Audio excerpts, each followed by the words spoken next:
नमो नमः। अहम गीता नालंदाता the Bihar teacher history maker. मेरा मोबाइल मेरी शिक्षा में। आज मैं छठे क्लास की संस्कृत पुस्तक लेकर के हाजिर हूँ।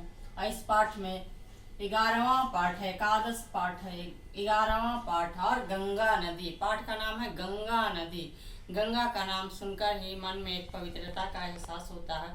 हमारा भारतीय संस्कृति भी प्रकृति के प्रति समर्पित रहा है और शुरू से ही जब हमारे भारतवर्ष में जीवन की शुरुआत को दिखाया गया है, उसी समय से हम नदी किनारे ही हमारा सभ्यता का विकास हुआ है।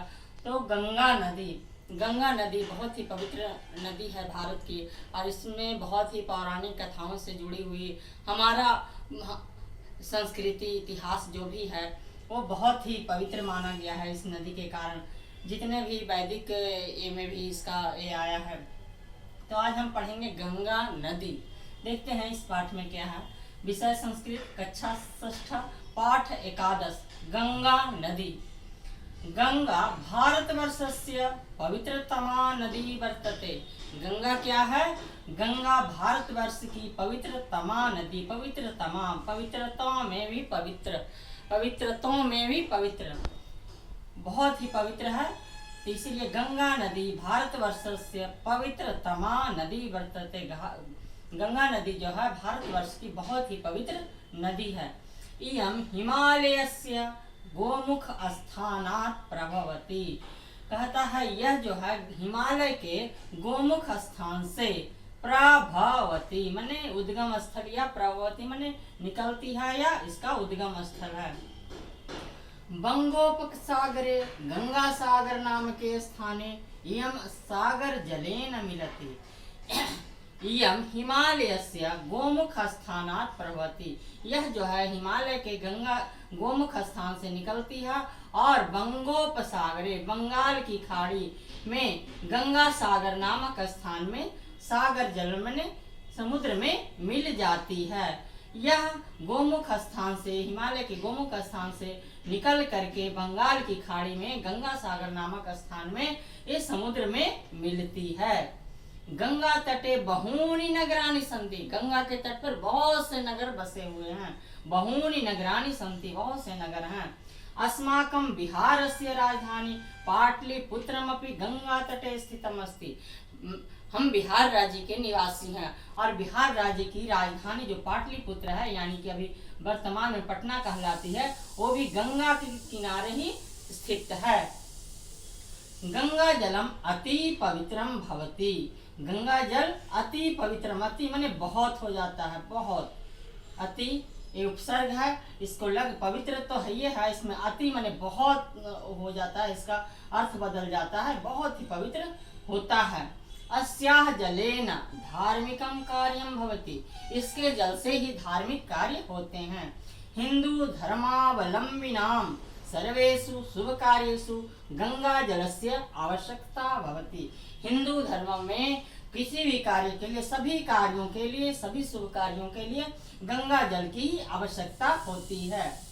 गंगायाम अनेका नद्यः मिलन्ति। नद्यः मतलब बहुवचन हो गया, माने नदियां मिलती हैं। गंगा में अनेक नदियां मिलती है। नदी नद्यो नद्यः, बहुत सारी नदियां गंगा में मिलती हैं। ताशु यमुना, उसमें यमुना, सरयू, गंडकी, कौशिकी प्रभृति इत्यादि हैं। ये सब हैं जो कि गंगा में मिलती हैं। गंगा या तटे हरिद्वार, प्रयाग, काशी प्रभृतानि प्रसिद्ध तीर्थस्थानानि सन्ति। गंगा के किनारे हरिद्वार है, प्रयाग है, काशी इत्यादि सभी प्रसिद्ध तीर्थ स्थान भी हैं। किसके किनारे? गंगा के तट के किनारे। गंगा जलेन कृषि भूमि सेचनम भवति। गंगा के जल से कृषि की सिंचाई भी होती है।